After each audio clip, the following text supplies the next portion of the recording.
Assalamualaikum warahmatullahi wabarakatuh. Waalaikumsalam warahmatullahi wabarakatuh. Innal hamdalillah nahmaduhu wa nasta'inuhu wa nastaghfiruh wa na'udzu billahi min sururi anfusina wa min sayyiati a'malina. Man yahdihillahu fala mudilla lahu wa man yudlil fala hadiya lahu. Wa asyhadu an la ilaha illallah wahdahu la syarika lahu wa asyhadu anna Muhammadan abduhu wa rasuluh. Allahumma salli wa sallim wa barik ala Muhammadin sallallahu alaihi wa ala alihi wa ashabihi wa man tabi'ahum bi ihsanin ila yaumiddin, amma ba'd.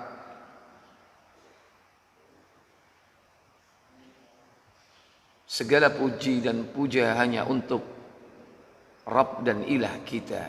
Dialah Allah yang bersemayam di atas arsy, sepertiga malam terakhir turun ke langit dunia, mengijabah doa, mengampuni dosa, dan memenuhi hajat-hajat makhluknya setiap saat. Allah tabaraka wa ta'ala membuka pintu taubat selama nyawa masih belum di kerongkongan dan selama matahari belum terbit dari tempat terbenamnya. Semoga Allah Jalla wa'ala memberikan kita taubatan qablal maut, taubat sebelum kematian kita. Yang kedua, semoga salawat dan salam selalu tetap dilimpahkan kepada panutan kita, Nabi besar Muhammad sallallahu alaihi wasallam.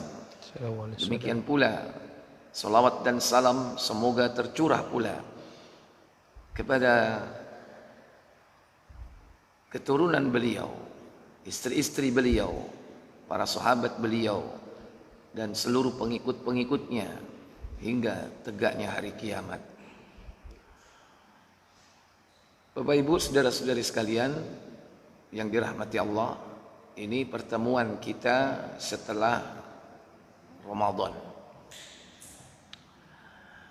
Ramadan 1443 Hijriah. Benar ya ini?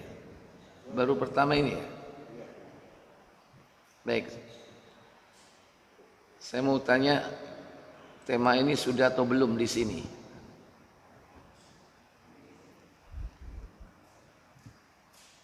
Kita awali dari adab-adab kepada Allah. Kemarin mulai dari adab kepada Allah, yakni terakhir istighatsah. Betul? InsyaAllah nanti yang akan datang adab kepada Allah setelah istighatsah, yaitu adzabhu, berkurban, ditambah dengan an-nadhru, yaitu bernazar. InsyaAllah bulan depan kita akan bahas tentang berkurban. Untuk kali ini kita akan membahas yakni satu judul istiqamah. Istiqamah diartikan dengan teguh,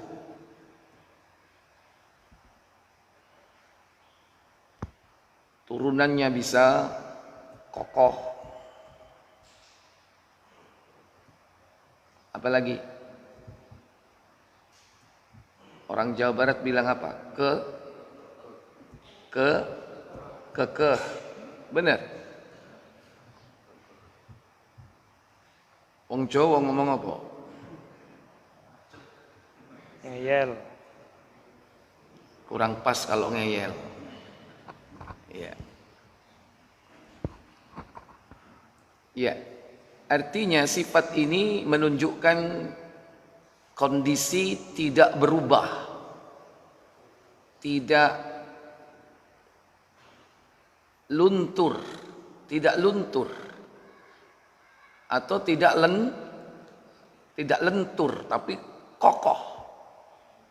Itu makna secara bahasa.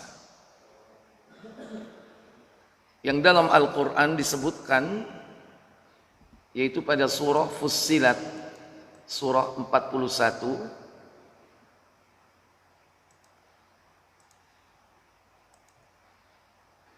pada ayat yang ke-30. Allah Tabaraka wa Ta'ala berfirman, Innal ladzina qalu rabbuna Allah thumma istaqamu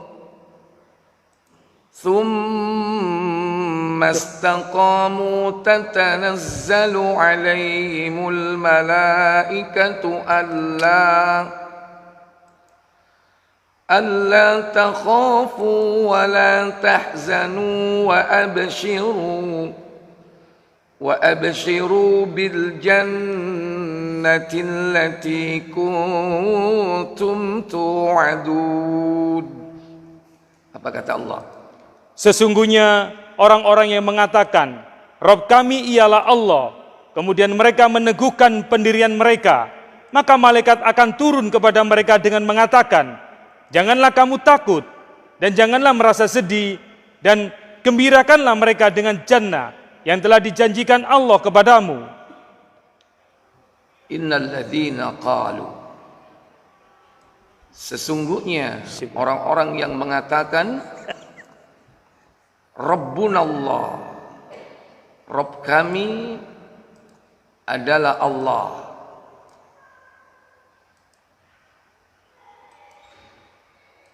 Kemudian tsumastaqamu, kemudian dia istiqomah. Apa istiqomah di sini? Teguh. Diartikan apa di situ istiqomah?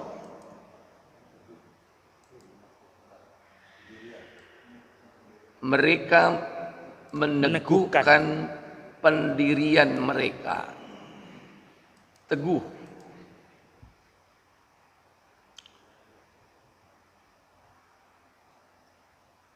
Kalimat Rabbunallah di sini tidak sebatas statement ucapan bahwa Allah adalah Rabb. Karena siapapun di antara kita mudah mengucapkan kalimat Rabbunallah. Rabb kami adalah Allah. Tetapi kalimat ini menunjukkan yakni ketauhidan secara keseluruhan. Karena Allah bukan hanya Rabb, tapi Al-Ilah. Kalau Rabb itu yakni meliputi Al-Khaliq, pencipta, Ar-Razik, yang memberi rizki, Al-Muhyi, yang menghidupkan, Al-Mumit, yang mematikan, Al-Mudabbir, yang mengatur segala sesuatu. Itu makna daripada Rabb. Maka kita sering memanggil Allah dalam doa kita dengan kalimat Rabbi, Rabbana. Nah, ini berkaitan dengan tauhid rububiyah yang semua manusia insya Allah mengakui. Bahkan orang-orang kafir mengakui bahwa Allah itu adalah pencipta dan pemberi rizki dan yang mengatur semuanya. Tapi bagaimana dengan Allah sebagai Al-Ilah yang diibadahi, yang disembah?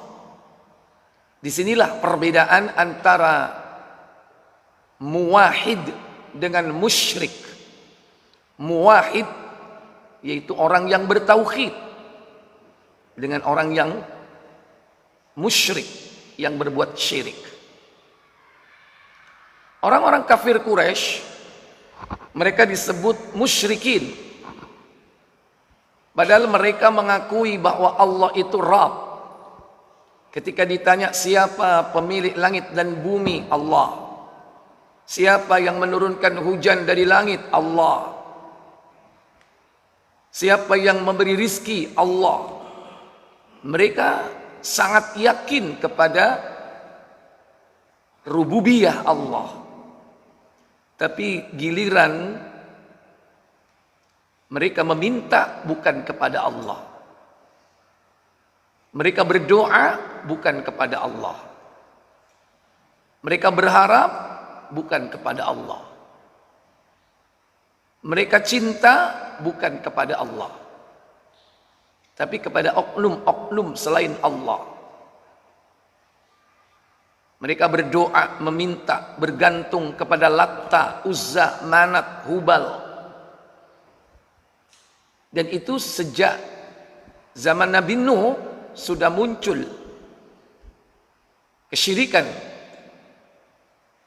yang dilakukan oleh kaum Nuh dengan menjadikan orang-orang yang sudah mati tokoh-tokoh agama mereka. Wat, Ya'uq, Yaghus, Suwa, Nasr. 5 tokoh itu yang dijadikan sebagai arbab. Arbab yaitu jamak dari Rob, tandingan selain Allah. Jadi ucapan Rabbunallah dalam ayat ini tidak sekedar sebuah statement yang meluncur dari lisan, tapi statement ini membawa konsekuensi, yaitu mentauhidkan Allah dalam segala aspek. Baik Allah sebagai Rabb, baik Allah sebagai Al-Ilah yang diibadai dengan benar, maupun juga mentauhidkan Allah di dalam nama-namanya dan sifat-sifatnya.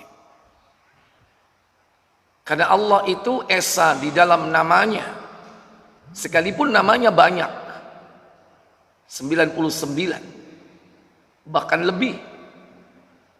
Dan Allah itu esa di dalam sifat-sifatnya, sekalipun sifat-sifat Allah itu bahkan lebih dari nama-namanya.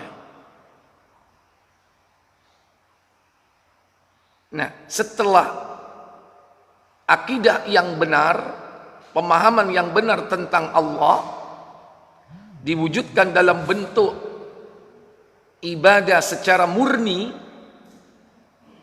ibadah yang tidak tercampur dengan syirik, maka dia laksanakan semua itu dengan teguh, istiqomah. Oleh karena itu, 2 unsur ini tidak bisa dipisah. Mengucapkan Rabbunallah, kemudian dia istiqomah, teguh.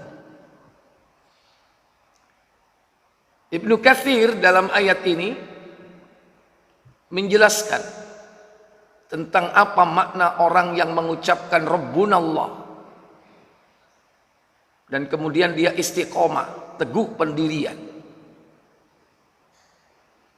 Baik, apa kata beliau? Silakan baca dari awal. Usilah 30. Iya. Sesungguhnya orang-orang yang mengatakan Rabb kami ialah Allah, kemudian mereka meneguhkan pendirian mereka, yakni mereka ikhlas dalam beramal hanya karena Allah SWT. Al-ikhlasu fil amal. Mereka ikhlas di dalam beramal. Amal di sini adalah amal saleh, amal yang baik, dan dilakukan dengan ikhlas. Makna ikhlas adalah murni, tidak tercampur, tidak terkontaminasi, Kalau air itu air putih yang tidak ada campuran apapun. Makanya kita diperintah oleh Allah untuk murni di dalam beribadah, murni di dalam mengabdi kepadanya, murni di dalam mengerjakan amal soleh. Maka orang yang ikhlas adalah al-munafi lisyirki warriya, yaitu meniadakan kesyirikan dan riya, baik syirik besar maupun syirik kecil. Di antara syirik kecil yaitu riya, pamer di dalam amalnya. Ketika seseorang beribadah karena ingin dilihat orang, dipuji, disanjung, mendapatkan pujian, berarti dia tidak murni di dalam ibadahnya. Bukan karena Allah, bukan lillah, tapi bisa jadi lil mar'ah, yakni karena wanita, walil mertua, apa? Mertua. Linnas karena manusia, lid dunia karena dunia. Berarti dia belum dikategorikan orang yang Rabbunallah. Karena makna Rabbunallah al-ikhlasu fil amal, ikhlas di dalam beramal, sehingga amalnya diterima. Karena syarat diterimanya amal dua, ikhlas, al-mutaba'ah, yaitu mengikuti tuntunan, atau bahasa yang sederhana benar. Amalnya benar karena sesuai tuntunan. Baru amal-amal itu diterima oleh Allah Jalla wa'ala. Kemudian apa kata Ibnu Katsir? Yaitu dengan mentaati yang telah diperintahkan oleh Allah SWT kepada mereka, yaitu mentaati. Wa'mal li ta'atillahi bima syara'a lahum, mentaati apa yang diperintahkan Allah sesuai dengan yang telah disyariatkan. Artinya kalau tidak disyariatkan, dia tidak lakukan. Artinya bahwa dia tidak melakukan amalan tanpa dasar contoh dan perintah dari Allah dan Rasul. Artinya bahwa dia menjauhi perbuatan bid'ah. Amalnya didasarkan tuntunan, tidak melakukan bid'ah. Yang dilakukan itu yaitu amal sebagai wujud tauhid sesuai dengan tuntunan. Jauh dari syirik dan jauh dari bid'ah. Nah, orang seperti ini kalau dia istiqomah, maka Allah tabaraka wa ta'ala berjanji akan memberikan karunia yang besar. Kemudian apa kata beliau? Lanjut. Al-Hafiz Abu Ya'la Al-Mausauli mengatakan dari Anas ibnu Malik radhiyallahu an yang menceritakan bahwa Rasulullah SAW membacakan ayat berikut kepada kami, yaitu firman-Nya, sesungguhnya orang-orang yang mengatakan Rabb kami ialah Allah, kemudian mereka meneguhkan pendirian mereka, sesungguhnya ada segolongan manusia yang telah mengucapkannya, tetapi setelah itu kebanyakan dari mereka kafir. Maka barang siapa yang mengucapkannya dan berpegang teguh kepadanya hingga mati, berarti dia telah meneguhkan pendiriannya pada kalimat tersebut. Karena keimanan itu bukan hanya di lisan, tapi iman itu meliputi 3 aspek. Kata para ulama, al-imanu qaulun wa amalun. Iman itu perkataan dan perbuatan. Adapun perkataan bisa dengan lisannya, bisa dengan hatinya. Sebagian ulama mengatakan ucapan hati itu adalah niat. Ucapan hati itu adalah niat. Maka niatnya ikhlas karena Allah. Lisannya mengucapkan Rabbunallah, hatinya pun demikian. Dia ikhlas di dalam niatnya. Kemudian mereka mengamalkan perintah-perintah Allah dengan landasan yakni tauhid. Kemudian lanjut. Kemudian Ibnu Jarir mengatakan dari Sa'id Ibnu Imran yang mengatakan bahwa ia pernah membaca ayat berikut di hadapan sahabat Abu Bakar As-Siddiq radhiyallahu an, yaitu firman Allah SWT, sesungguhnya orang-orang yang mengatakan Rabb kami ialah Allah, kemudian mereka meneguhkan pendiriannya, lalu Abu Bakar mengatakan bahwa mereka adalah orang-orang yang tidak mempersekutukan Allah dengan sesuatu pun. Iya, mereka adalah orang-orang yang tidak menyekutukan Allah dengan sesuatu apapun. Jadi kalau ada orang berbuat syirik, kata-kata Rabbunallahnya ini gugur. Ada nggak orang mengatakan Robku Allah, tapi si ngingu keris, tiumba ben malam si jisu suro. Syirik apa tidak? Syirik. Karena pesan dari jinnya begitu. Mengatakan Rob kami adalah Allah, tapi dia pergi ke kuburan, minta-minta di situ. Ke penghuni kubur yang sudah mati. Syirik apa tidak? Syirik. Pelan-pelan, Rek. Kaya wong mari sarapan dhewe. Semangate. Cekno krungu, Ustaz. Dieman swara iki. Kok ngajine sampai sore sih an. Kok sore entek swara iki.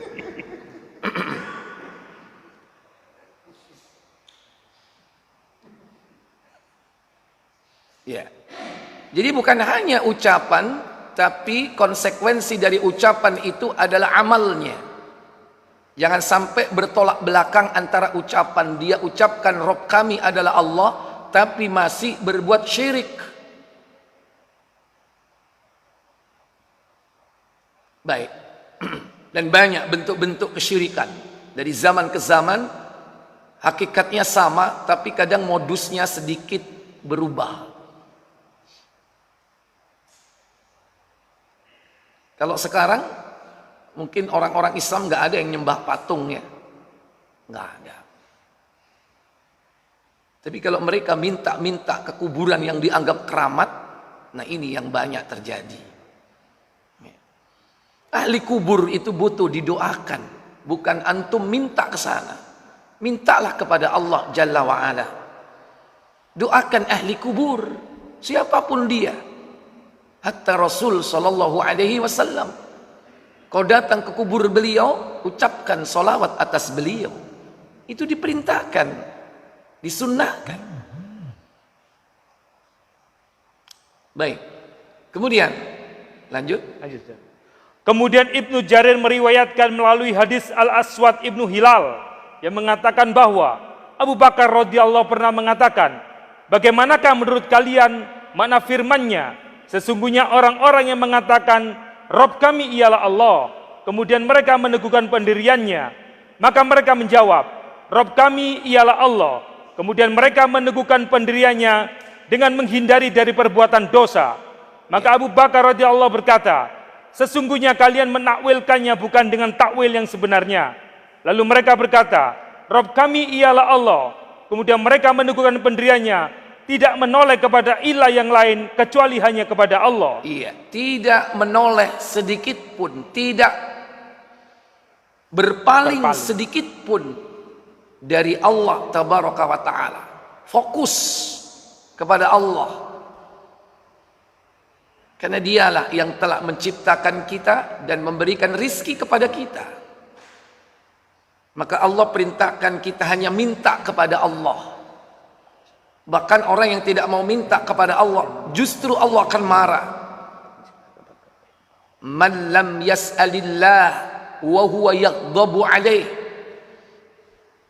Orang yang tidak mau minta kepada Allah, Allah akan marah kepadanya. Itu bedanya antara Khaliq dengan makhluk.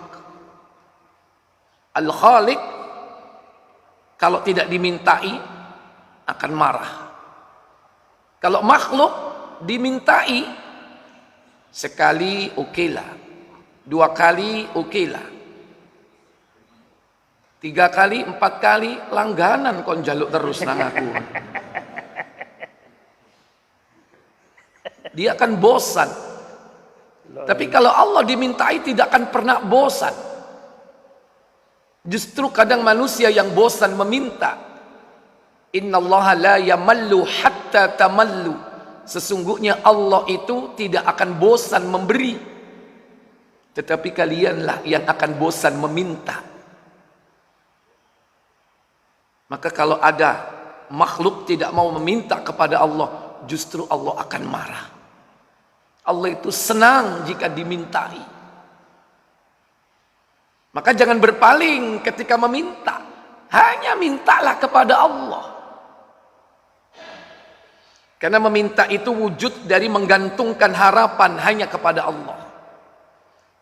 Kalau kita menempatkan harapan itu kepada makhluk, bersiaplah akan kecewa.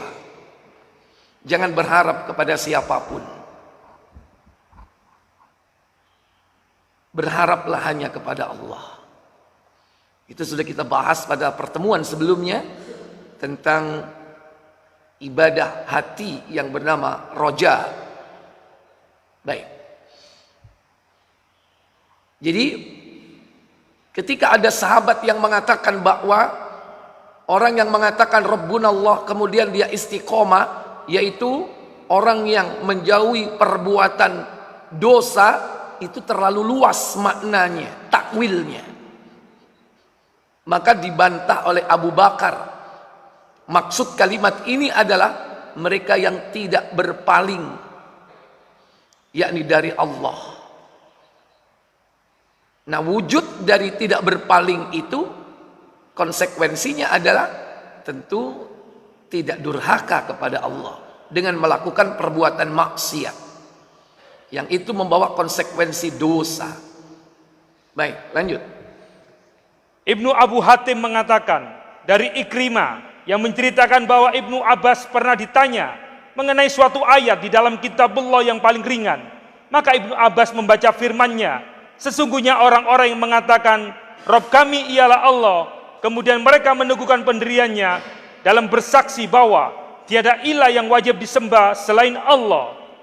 Az-Zuri mengatakan bahwa Umar radhiyallahu an membaca ayat ini di atas mimbarnya, kemudian mengatakan, demi Allah, mereka meneguhkan pendiriannya karena Allah dengan taat kepadanya, dan mereka tidak mencela-mencela seperti musang.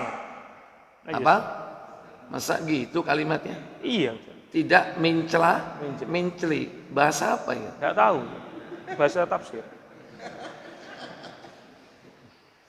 Ya udah diikuti aja. Artinya tidak pelin, tidak pelin-pelan.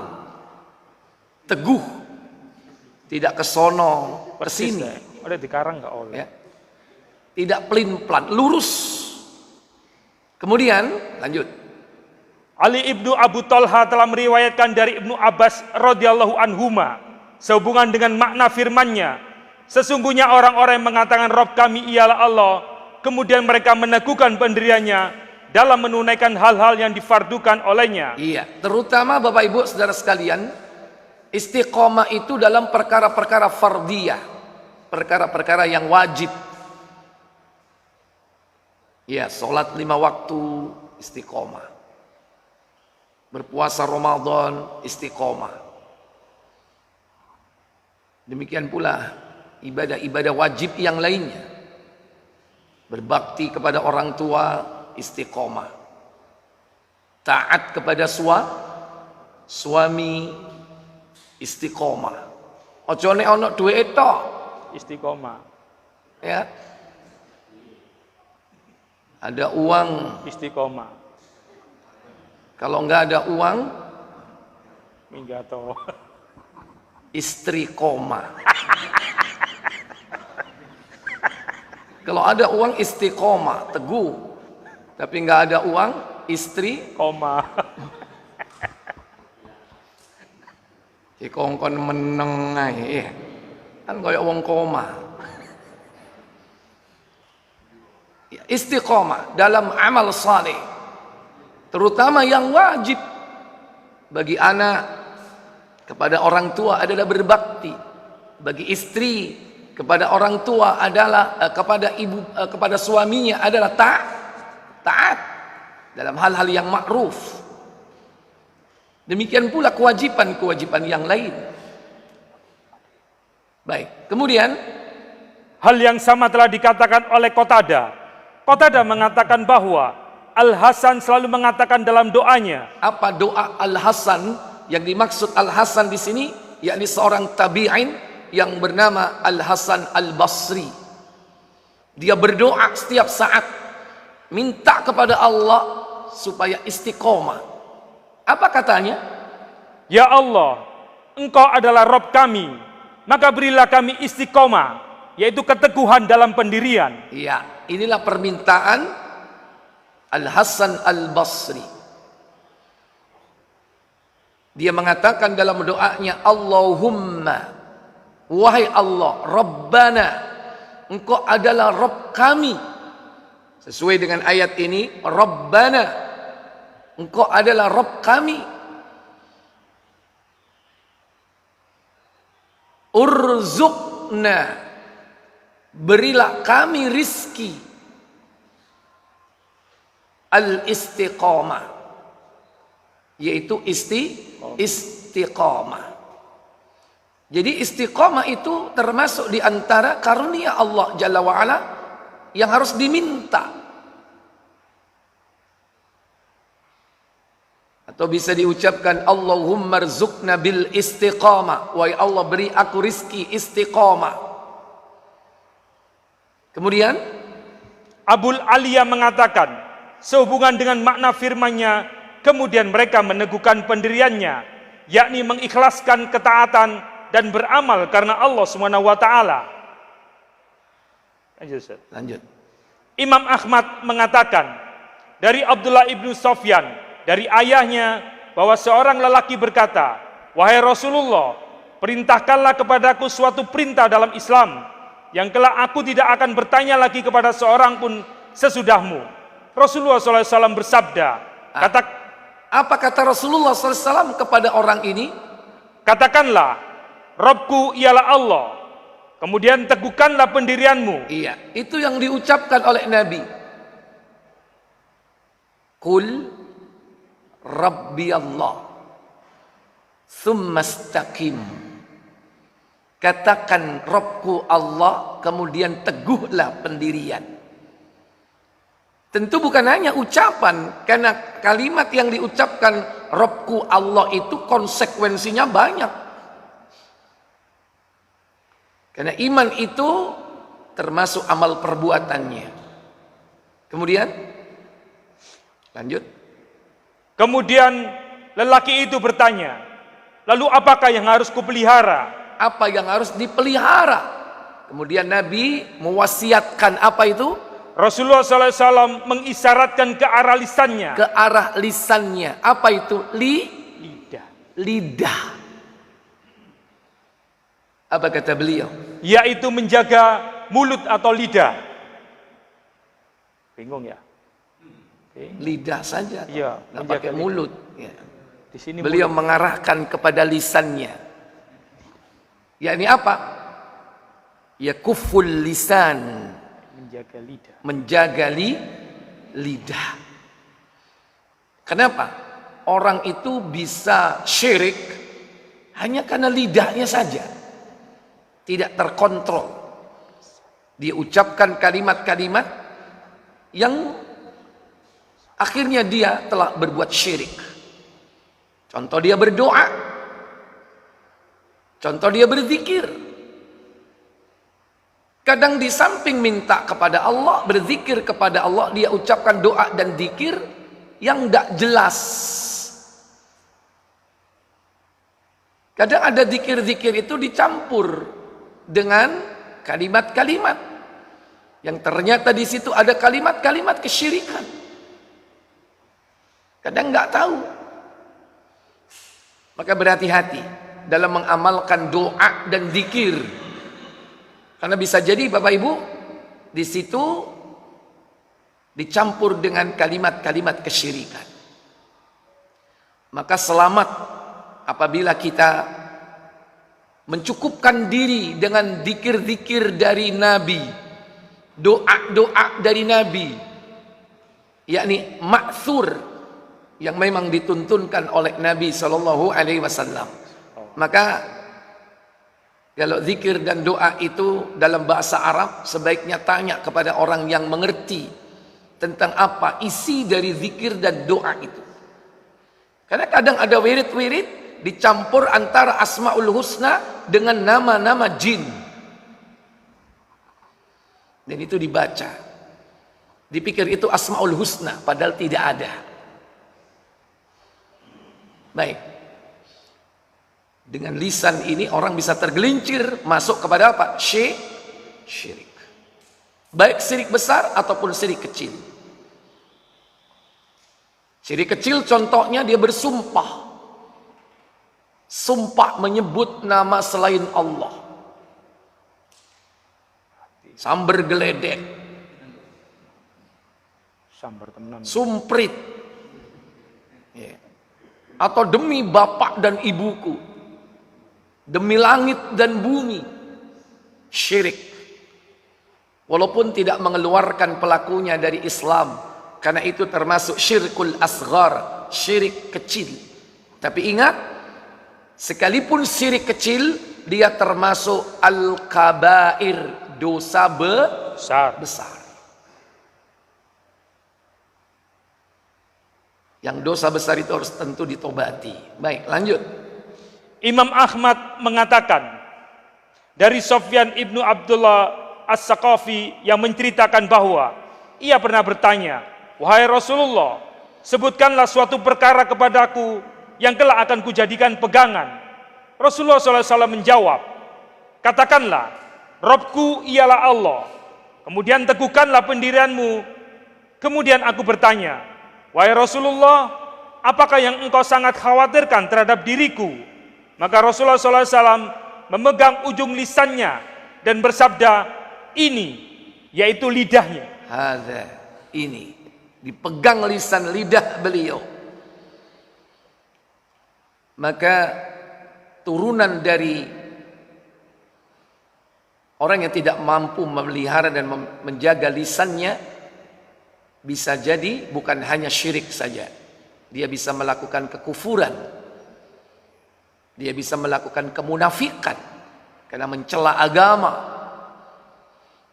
Dia bisa melakukan perbuatan bid'ah karena lisannya mengucapkan kalimat yang tidak dituntunkan.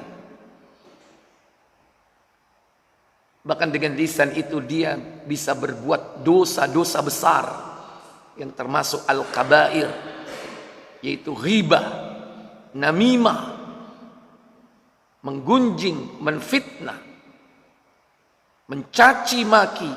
Itu karena perbuatan apa? Lisannya. Oleh karena Nabi SAW mewasiatkan kepada yakni sahabat beliau untuk menjaga lisannya. Baik, lanjut. Imam Muslim di dalam kitab Sahihnya, juga Imam Nasai telah menekankannya melalui hadis Hisam ibnu Urwah dari ayahnya, dari Sofyan ibnu Abdullah As-Saqafi, yang menceritakan bahwa ia pernah bertanya, "Wahai Rasulullah, katakanlah suatu urusan padaku tentang Islam, yang kelak aku tidak akan menanyakannya kepada seorang pun sesudah engkau." Rasulullah SAW bersabda, "Katakanlah, aku beriman kepada Allah, kemudian teguhkanlah pendirianmu." Baik. Kemudian dalam ayat ini disebutkan konsekuensi dari orang yang istiqomah, kelak dia akan diberi karunia oleh Allah husnul khatimah. Kata Allah, "Tatanazzalu 'alaihimul malaikatu alla takhafu wa la tahzanu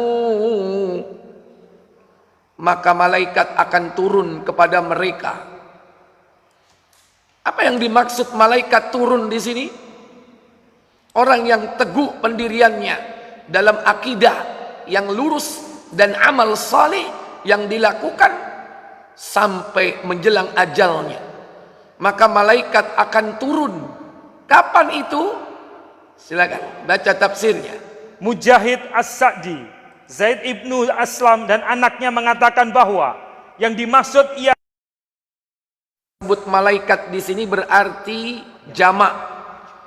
Kalau satu malak, dua malakaini, baru tiga dan seterusnya malaikah.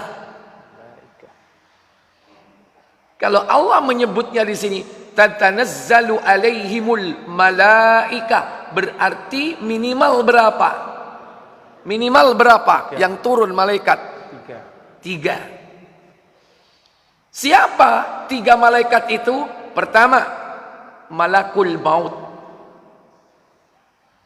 Berarti kurang berapa kalau tiga? Wah. Kurang dua.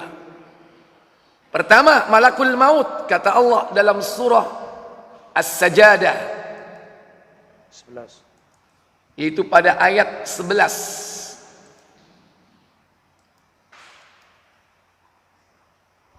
Qul malakul mautil Yatawafakun. Qul yatawaffakumul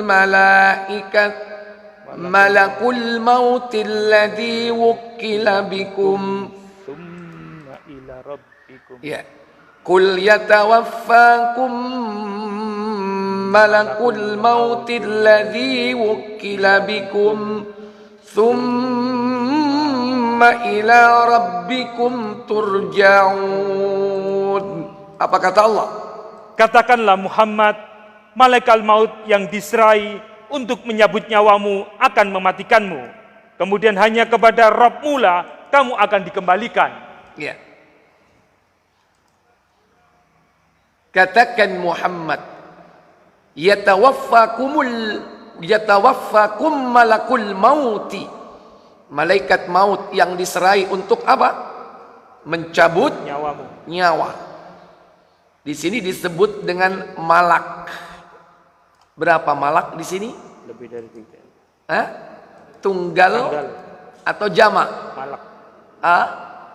Tunggal. Tunggal. Inilah malaikat pencabut nyawa.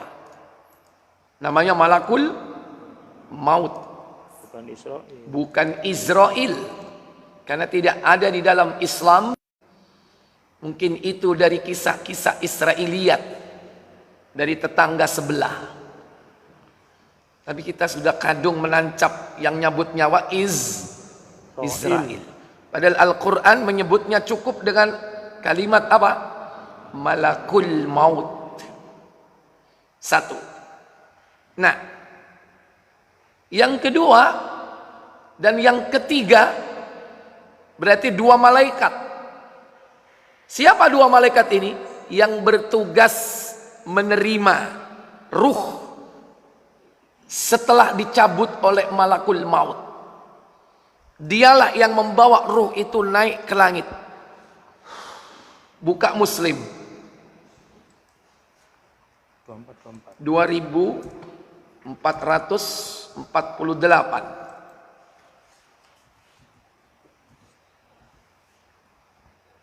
Ya, Ustaz.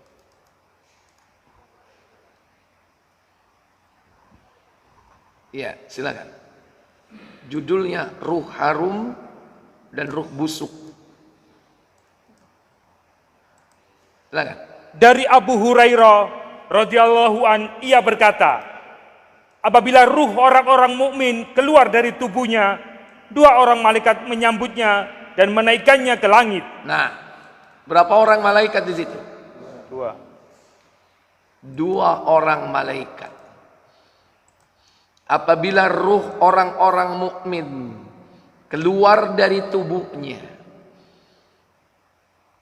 dua orang malaikat menyambutnya dan menaikkannya ke langit. Berarti malakul maut ikut enggak? Ikut apa tidak? bukan urusannya. Malakul maut bertugas hanya apa? Mencabut. Setelah dicabut, diserahkan kedua malaikat yang membawanya ke langit. Kalau dia orang mukmin, baunya harum bagai kasturi, melewati langit pertama, kedua, ketiga, dan seterusnya, membuat heboh penduduk langit karena baunya semerbak. Apa kata Hammad? Kata Hammad, karena baunya harum seperti kasturi. Kata penduduk langit, ruh yang baik datang dari bumi. Apa yang mereka ucapkan? Sallallahu alaihi. Sallallahu alaik.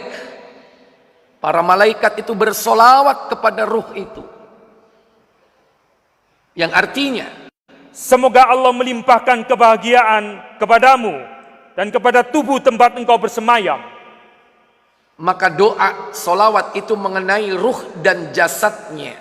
Ruhnya yang bau harum itu dan jasadnya yang masih ada di bumi.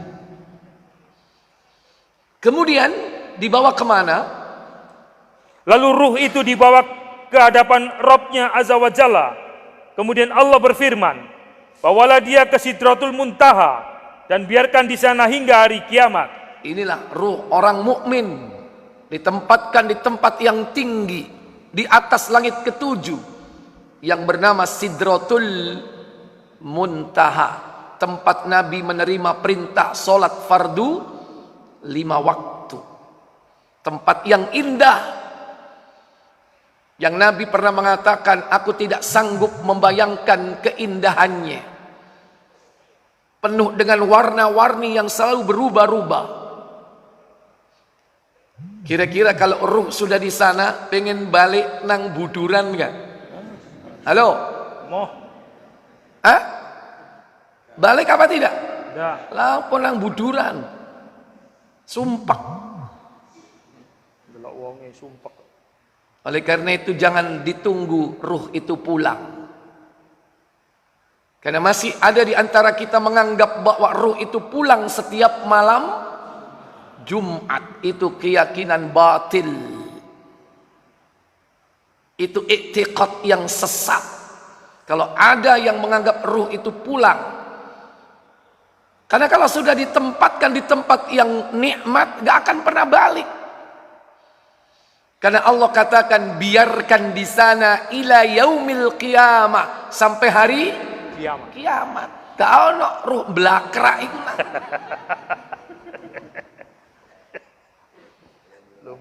Rum belakra. Aku ingin kepethuk kon roe wak kaji liwat ibae. Persis. Kira-kira ruhnya atau tidak? Bukan. Hah? Bukan. Persis orang yang sudah mati puluhan tahun yang lalu.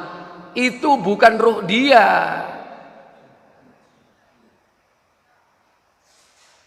Bisa jadi kalau kau melihat dengan mata kepalamu seperti orang yang sudah pernah mati dulu, itu tidak lain adalah jin atau syaitan yang menyerupainya. Ada nggak jin yang bisa menyerupai manusia? Iya. Ada.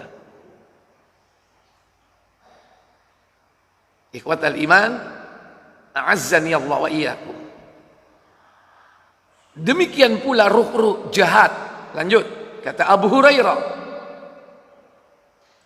Kata Abu Hurairah selanjutnya, apabila ruh orang-orang kafir keluar dari tubuhnya, kata Hammad, berbau busuk dan mendapat makian, maka berkata penduduk langit, ruh yang jahat datang dari bumi, lalu diperintahkan, bawalah dia ke penjara dan biarkan dia di sana hingga hari kiamat. Iya. Dalam riwayat disebutkan ruh ini tidak dibukakan pintu-pintu langit. Dan ruh ini dilemparkan ke tempat penjara Allah. Tapi kita tidak tahu di mana penjara Allah itu letaknya. Berapa koordinatnya. Bujur berapa, lintang berapa. Apakah di bumi, apakah di mana, kita tidak tahu. Yang jelas dimensinya adalah alam kubur atau alam barzah. Bukan di kuburan. Karena alam kubur beda dengan kuburan. Kalau kuburan banyak di sekitar sini. Kalau alam kubur, kita tidak tahu di mana letaknya. Dan kalau di penjara, kira-kira bisa keluar nggak dia? Tidak bisa. Halo? Tidak bisa. Penjara siapa ini? Ya Allah. Penjara Allah. Yang jaga siapa? Malaikat. Malaikat. Bisa disogok tidak? Nggak bisa. Kat metu dilu kat mulis dilu ai. Sampean njaluk apa tak gowok nongku. Bisa nggak seperti itu? Tidak bisa. Kalau penjara manusia masih bisa keluar nggak? Bisa. Karena yang jaga manusia butuh makan, butuh minum, butuh dunia, punya nafsu. Malaikat yang jaga nggak punya nafsu, nggak kompromi. Maka nggak ada orang yang sudah dipenjara oleh Allah, dipenjara Allah di antara orang-orang kafir nggak akan pernah bisa keluar. Oleh karenanya tidak ada ruh Jangan. jangan. Ada nggak anggapan bahwa ruh orang yang mati dalam kondisi dibunuh atau bunuh diri atau mati kecelakaan, ruhnya gentayangan? Ada nggak seperti itu? Ada. Sampai di film ya kan? Contohnya apa? Si manis langsung nyaut. Delok seksi ini ya. Ya, nggak ada. Itu film-film menyesatkan itu.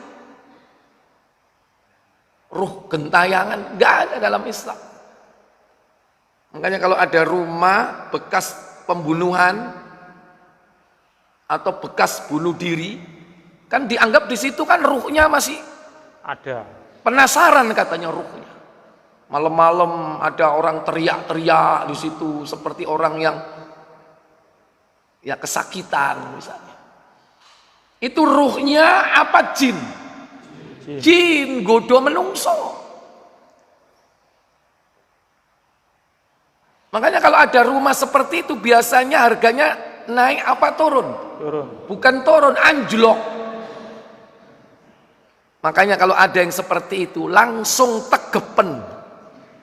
Nek duwe murah ya. Kalau orang beriman iki tepak iki bekasnya pembunuhan di sini murah, langsung beli. Bisa nak contoh nih soalnya. Murah. Ya, jangan dibohongi itu. Kalau itu jin, gampang nggak mengeluarkannya? Gampang. Gampang nggak ngusirnya? Gampang. Gampang. Makanya nek wong bisnis pinter itu golek rego sak murah-murahe. Mari ngono didol sak larang. Ditegep, diresiki, ya kan? Udah nggak ada apa-apa. Jadi yang penting di sini adalah mindset, keyakinan, i'tiqad itu yang harus diluruskan. Ruh orang yang mati nggak akan pernah jadi hantu.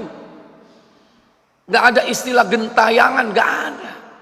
Nggak ada ruh penasaran. Semua itu kerjaan jin, syaitan yang berusaha untuk menggoda manusia, melemahkan imannya.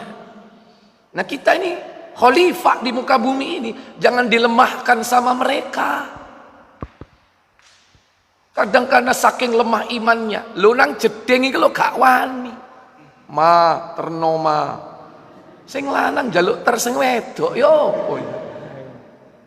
Kon gawe rok ae. Ya, baik. Kemudian kembali kepada tafsir.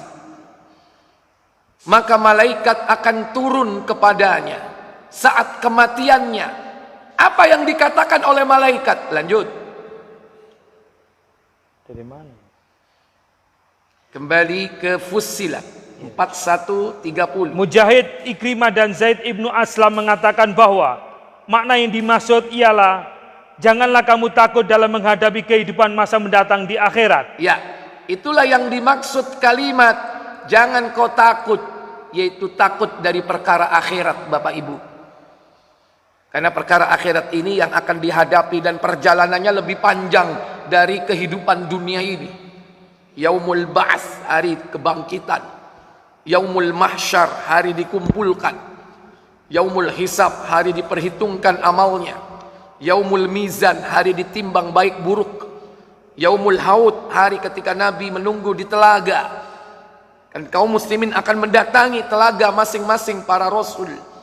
Yaumus Sirat, hari ketika meniti titian sirat. Ini fase-fase yang akan dilalui oleh orang-orang mukmin dan munafik. Adapun orang kafir cukup berhenti dihisab saja. Setelah itu mereka digiring masuk ke dalam neraka jahannam. Yang meniti sirat hanya orang mukmin dan orang munafik. Nah, setelah itu baru terminal akhir surga atau neraka. Disitulah pembalasan yang sebenarnya. Dan itulah perjalanan kita nanti, yang jauh lebih lama dari perjalanan di dunia ini. Maka kata malaikat, la takhaf, jangan takut, jangan khawatir, kata malaikat. Yang kedua, la tahzan, jangan sedih. Apa maksud dari kalimat malaikat ini? Silakan. Dan janganlah kamu merasa sedih terhadap urusan dunia yang kamu tinggalkan. Kalau takut dari apa yang akan dihadapi, kalau jangan sedih dari apa yang telah ditinggalkan di masa lalu, yaitu kehidupan dunia. Apa saja yang ditinggalkan itu? Seperti urusan anak. Anak, kata malaikat, ojo sedih. Cari wong di Lamongan. Don't be sad. Jangan apa? Sedih. Jangan sedih. Nggak usah sedih tentang anakmu yang kau tinggalkan. Dua, Keluarga. keluarga. Yang dimaksud keluarga di sini yang paling utama adalah siapa? Pasangan hidup. Maka ibu-ibu kalau mendahului bapak, kalau malaikat mengatakan jangan sedih, alhamdulillah. Kenapa? Bapak ono sing ngeramut. Kok guyu sampean? Siapa sing ngeramut? Halo? Allah. Bu, kalau ibu mendahului yang ngeramut bapak siapa? Anake. Si menengo ta, aku kepingin tahu jawaban ibu gitu. Siapa yang ngeramut, Bu? Anaknya. Yakin? Iya. Sing duwe anak. Terakhir walau alam. Ada jawaban yang tersimpan dalam hatinya. Ya. Ya Allah. Bapak juga begitu. Kalau bapak-bapak meninggal dunia lebih dulu, jangan khawatir. Ibu-ibu ada yang ngeramut nanti istrinya. Siapa yang ngeramut? Anaknya. Siapa? Anaknya. Kenapa? Wanita gak gampang kawin maneh. Bener gak? Iya. Halo? Iya Ustaz. Nggak gampang ibu-ibu itu pindah ke lain Hati. Kalau bapak-bapak meninggal, ojo ngenteni saulan rongulan, ngubur mulai sok ngeliri. Karena memang dalam Islam secara syar'i boleh, ya kan? Hari itu istrinya meninggal, hari itu nikah, boleh nggak? Boleh. Beda dengan wanita, suaminya meninggal harus menunggu masa iddah. Masa iddahnya berapa? 4 bulan 10 hari. Nggak boleh langsung nikah, kecuali kalau sudah setelah masa iddah. Itu pun nggak gampang. Apalagi tahu suaminya soleh, ya kan? Apalagi dia tahu hadis Nabi bahwa wanita itu akan bersama suaminya yang terakhir. Kalau dia lihat suaminya soleh, mudah-mudahan dia adalah yang pertama dan yang terakhir. Tapi seandainya dia memilih untuk menikah lagi, itu hak dia. Mungkin berharap juga mendapatkan yang soleh atau yang lebih soleh. Dan itu banyak terjadi di kalangan sahabat. Istri para sahabat itu setelah ditinggal mati dinikahi oleh sahabat yang lain. Karena mereka masing-masing mengetahui kapasitasnya. Generasi terbaik umat.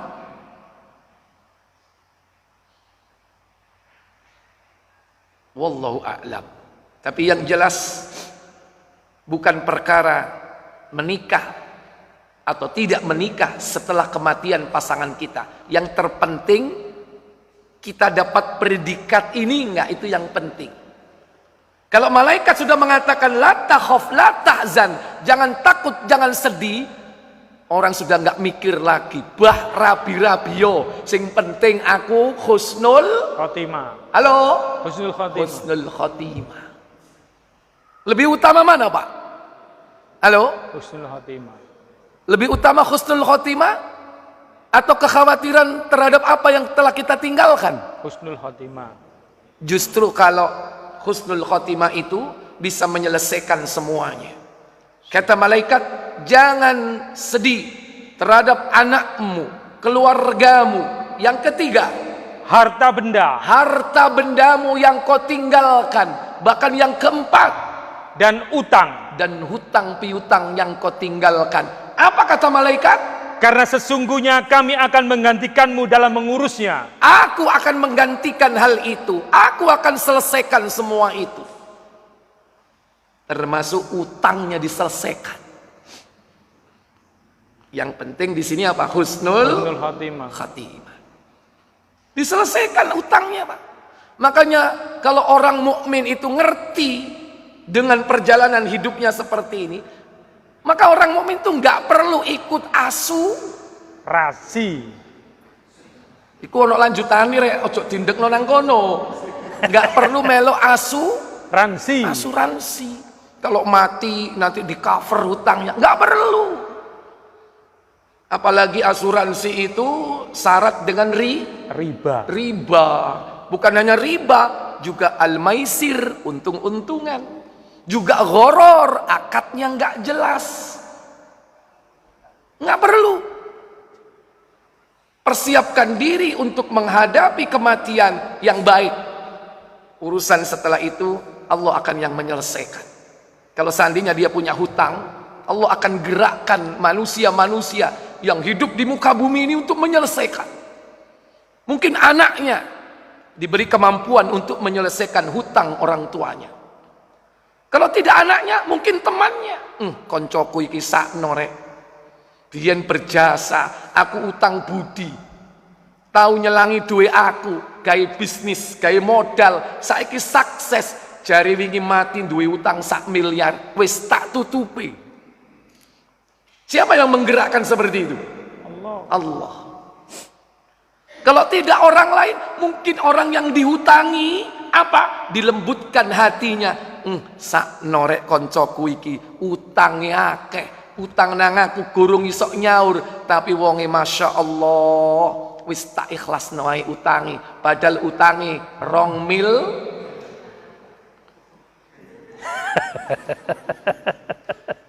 Apik wonge rek. Apa menek bojoe Ron? Rondo.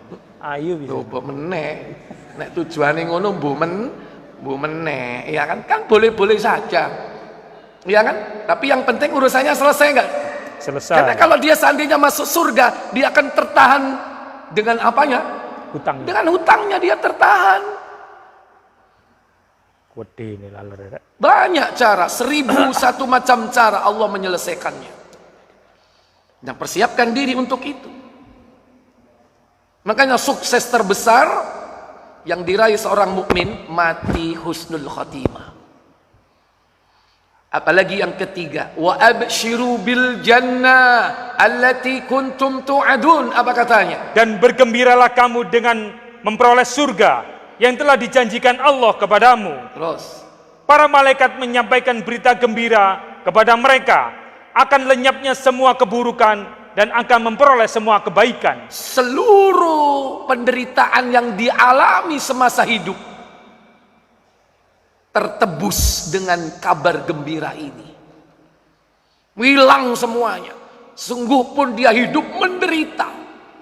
Mungkin hidupnya disiksa. Mungkin hidupnya dia diintimidasi. Tidak pernah tenang hidup di dunia ini. Tapi teguh dalam iman dan amal solehnya.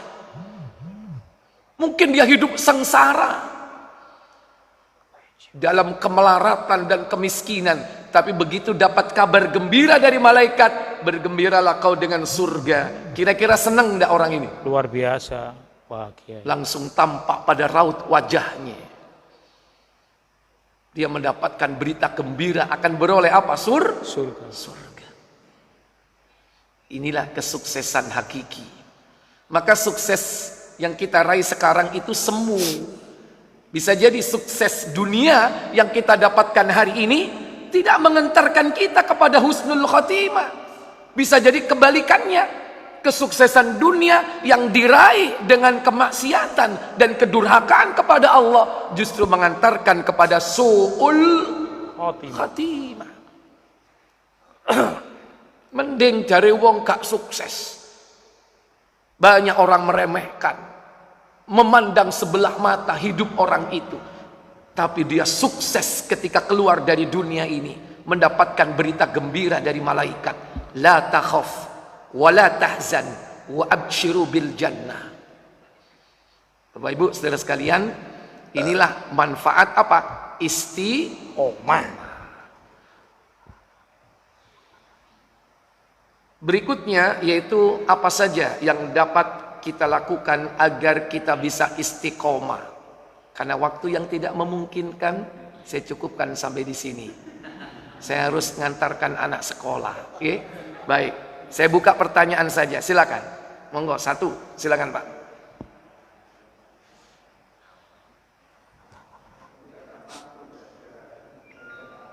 Gimana? Gak ada mic. Gak ada. Ya, dikerasin dikit Pak, monggo.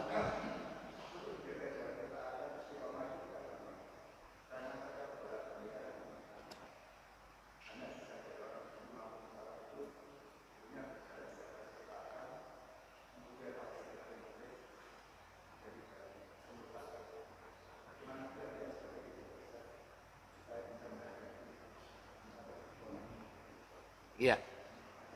Memang orang tidak istiqomah itu karena memang hati. Karena hati itu apa? Bolak-balik. Mudah berubah. Maka yang perlu dilakukan pertama menuntut ilmu. Dengan ilmu orang itu akan terpelihara hatinya. Jangan berhenti menuntut ilmu. Terus. Dan yang dimaksud ilmu di sini adalah ilmu syar'i. Ilmu syar'i adalah ilmu yang bersumber dari qala Allah, wa qala Rasulullah, wa qala sahabat. Terus menuntut ilmu syar'i. Yang kedua, segera mengamalkan ilmu. Karena banyak orang tidak mengamalkan ilmu, sehingga ilmunya itu tidak bermanfaat. Ketika ilmunya tidak manfaat, maka dia tidak memiliki jam terbang dalam amalnya. Ketika dia tidak punya jam terbang dalam amalnya, imannya tipis. Karena amal soleh itu mempertebal iman. Iman itu naik kalau dia beramal soleh. Nah, amal soleh itu amal yang dilakukan didasarkan ilmu. Makanya kalau sudah punya ilmu, amalkan. Dengan amalan itu, iman semakin tebal. Ketika terjadi fitnah, dia akan teguh pendirian. Banyak orang berilmu, ilmu agama bahkan, karena tidak diamalkan, ketika terjadi fitnah harta, tahta, wanita, wal Toyota, ya kan? Ternyata dia bisa berubah, menjual agama. Ada nggak ahli agama, bahkan dalam hal akademik, dia ilmu agamanya luar biasa. Gelarnya Masya Allah, doktor, bahkan profesor, bidang agama. Tapi berfatwa menghalalkan yang haram, mengharamkan yang halal. Dibeli itu ilmunya dengan dunia. Ya, hati-hati itu. Karena fitnah itu datang dahsyat di akhir zaman. Kemudian yang ketiga paling tidak setelah itu dilakukan, yaitu pertama menuntut ilmu syar'i, mengamalkan ilmu syar'i, kemudian berdoa kepada Allah supaya hati ini terpelihara. Maka berdoalah Sebagaimana Allah ajarkan dalam surah Ali Imran ayat 8, Rabbana la tuzigh qulubana ba'da id hadaitana wa hab lana min ladunka rahmah innaka antal wahhab. Wahai Rabb kami, la tuzigh qulubana, jangan kau palingkan hati kami, ba'da id hadaitana, setelah kau beri petunjuk ke dalam hati kami, dan karuniakan kepada kami rahmat dari sisi Engkau. Engkaulah Sang Maha Pemberi, Al-Wahhab. Yang kedua, doa yang diajarkan Nabi dengan kalimat Allahumma musarrifal qulubi sarrif qulubana ala ta'atik. Wahai Allah yang menggerakkan seluruh hati, gerakkan hati kami agar taat kepada Engkau. Yang ketiga, sering-sering baca doa sebelum ucapan salam kita pada waktu sholat. Ya muqallibal qulubi tsabbit qalbi ala dinik. Wahai zat yang membolak-balikkan hati, teguhkan, sabbit qalbi, teguhkan hati kami ala dinik, atas agamamu. Yang keempat, doa yang diajarkan Nabi kepada sahabat Mu'adz bin Jabal, yaitu kalimat Allahumma a'inni ala dzikrika wa syukrika wa husni ibadatik. Wahai Allah, beri aku pertolongan agar aku mengingatmu, bersyukur kepadamu, dan memperbaiki amal ibadah kepadamu.